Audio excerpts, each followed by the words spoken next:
बिस्मिल्लाहिर्रहमानिर्रहीम, अस्सलाम वालेकुम। बहुत बड़ी खुशखबरी ये है कि हुकूमत पाकिस्तान और गवर्नमेंट ऑफ जापान का मुआहिदा तय पा गया है। जापान को पाकिस्तानी वर्कर्स की अशद ज़रूरत है।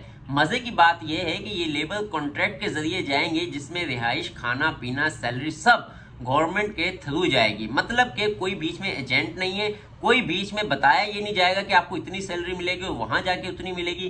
किन किन चीज़ों की ज़रूरत है, कैसे हम अप्लाई कर सकते हैं और कौन लोग अप्लाई नहीं कर सकते, तफसील से बता देता हूं। मगर याद रखिएगा, जो एजेंट हजरात हैं उनके कान एकदम से खड़े हो गए होंगे। अभी उन लोगों ने उन लोगों को टारगेट करना है जिनको अभी इंटरनेट तक या रसाई नहीं है या मालूम नहीं है। ये आपका काम है कि ये लोगों तक बात पहुंचानी कि अब जापान भी बिल्कुल वैसे ही वर्कर्स को बुलाएगा जैसे कि साउथ कोरिया बुलाता है पाकिस्तानी वर्कर्स को, मगर उसकी शराइत कुछ अलग है। अभी एजेंट हजरात क्या करेंगे आपको ये मैं बता देता हूँ। उनका जो टारगेट है, मैं ऐसे लोगों को जानता हूँ, बोलेंगे आपको मैं जापान भेज देता हूँ, इसके लिए आपको इस्लामाबाद में लैंग्वेज सीखनी होगी और आप मुझे 5 लाख रुपया दें। अब क्या होगा कि लोग उसे 5 लाख रुपया देंगे और जापानी लैंग्वेज भी वो सिखवाएगा, गवर्नमेंट के थ्रू जाएगा और वो पैसे रख लेगा। अगर ना जा सका तो 2 साल 3 साल के बाद उसको 5 लाख दे देगा। तो 5 लाख की 2 साल के बाद क्या वैल्यू रह जाएगी। इसलिए भाई ये आपका काम है, चाहे ये वीडियो के जरिए, चाहे आप खुद उन्हें बता दें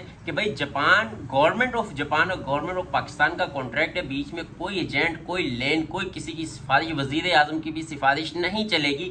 ये बात अपने जहन में रखिएगा, क्योंकि जब बंदा डरा हुआ होता है तो उसे वो समझता है कि यार पता नहीं उसकी वजह से नहीं गया, पता नहीं उसकी वजह से कोई सिफारिश नहीं थी इसलिए नहीं जा सका, कोई पैसे नहीं दिए इसलिए नहीं जा सका। ऐसा कुछ भी नहीं है। अब बात करते हैं कि क्या क्या चीज़ों की ज़रूरत है और कौन लोग अहल हैं।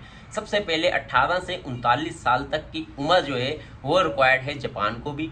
उसके बाद नंबर 2 बात, उनकी तालीम कम से कम मिडल हो, 8 क्लासें पास हो। उसके बाद उसका किसी भी फील्ड में उसका तजुर्बा 1 साल का होना चाहिए। फॉर एग्जाम्पल मैं कंस्ट्रक्शन का काम कर रहा हूँ तो 1 साल का तजुर्बा होना लाजमी है।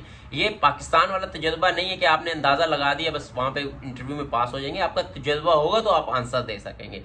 उससे ज़्यादा इंपॉर्टेंट है कि अगर आपका किसी भी फील्ड में 3 साल का डिप्लोमा है जो कि गवर्नमेंट ऑफ पाकिस्तान से मंजूर शुदा है, वो लोग, आसान लफ्ज़ों में बताऊं तो फ़नी महारत जो लोग रखते हैं, जिनके पास एक फ़न है, जो माहिर है, वो लोग जापान के लिए अप्लाई कर सकते हैं। कोरिया में ऐसा नहीं है। कोरिया में क्या है कि आपके पास तालीम नहीं भी है तो आप आईडी कार्ड कुरानदाजी में डाल के हिस्सा ले सकते हैं और आप कोरियन ज़बान पास करके जा सकते हैं। और आखिर में ज़बान का बताता जाऊँ कि जापान लैंग्वेज भी आपको आनी ज़रूरी है।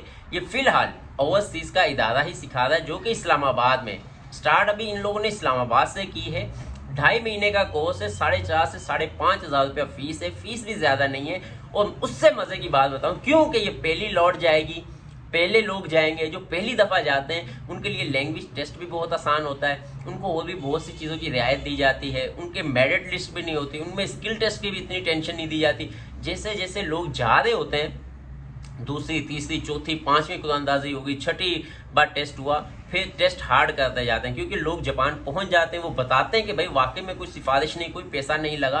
तो लिहाजा आप जो है ना इस तरीके से अप्लाई करें। Government of Pakistan to government of Japan contract है तो फिर बहुत ज़्यादा कंपटीशन हो जाता है, बहुत ज़्यादा लोग अप्लाई करने लग जाते हैं। तो इसलिए ये पहली बात है, आप लाजमी अप्लाई करें ज़बान। क्योंकि पहले जब दूसरा टेस्ट हुआ था कोरियन ज़बान का, मैंने दिया था, कोई मुश्किल टेस्ट नहीं था, कुछ भी नहीं था। वहाँ पे कोरियन भी बताया था भाई जिसको नहीं आता मुझसे पूछ लो, कोई टेंशन नहीं है। तो अब तो भाई आंखें भी इधर से इधर नहीं कर सकते, फेल कर देते हैं। तो मेरे भाई आप बहुत बेहतरीन मौका है। अगर आपकी उम्र, आपकी तालीम, आप फ़नी माहिर हैं, चाहे प्लम्बर है, चाहे इलेक्ट्रिशियन है, चाहे दर्जी हैं, चाहे कोई भी, एक नहीं है, कम से कम भी मेरे ख्याल में कोई 100 फील्ड्स ऐसी हैं जिनमें आप माहिर हैं, तो आप अप्लाई कर सकते हैं। इससे भी आसान है कि आप ओवरसीज़ की वेबसाइट में इस्लामाबाद का नंबर लेकर वहाँ पे रब्ता कर सकते हैं कि भाई मेरे पास 3 साल का इस चीज़ का डिप्लोमा है, तो क्या मैं अप्लाई कर सकता हूँ और मुझे क्लास कितने से की लेनी होगी। मैं नंबर यहाँ पर शो कर देता हूँ,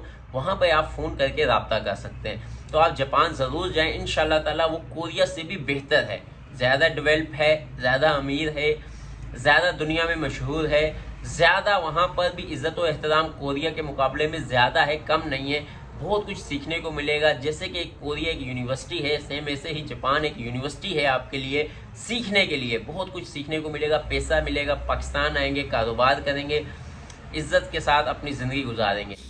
इसमें आप देख सकते हैं तकरीबन 100 से ज़ायद ऐसी फील्ड्स हैं जिनमें अगर आपका तजुर्बा है तो आप ज़रूर अप्लाई कर सकते हैं और वहाँ पर प्रोफेशनल जॉब कर सकते हैं, मज़ा आ जाएगा। एक नहीं बल्कि तकरीबन 100 फील्ड्स ऐसी हैं।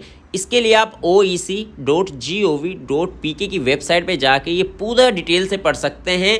ऑटो इलेक्ट्रिशियन से लेकर प्लम्बर और दूसरा इलेक्ट्रिशियन, ये जो अपना कंस्ट्रक्शन करने वाले हैं, होजरी, गारमेंट्स, फिशिंग, मतलब के हवा से लेके एयरपोर्ट तक के भी मैंने देखे हैं कि एयरपोर्ट में जिनको मतलब कि कुछ एक्सपीरियंस है वो भी अप्लाई कर सकते हैं। हवा से लेके समंदर तक के मुख्तलिफ़ किस्म के ऐसे फील्ड्स हैं जिसमें आप अप्लाई कर सकते हैं। तो भाई ये मैंने बता दिया है, अप्लाई करना है आपने और ज़रूर जापान जाना है और दुआओं में याद रखना है। आज तक के लिए इतना ही काफ़ी। अपना और अपने दोस्तों का ख्याल रखिएगा। अल्लाह हाफिज़।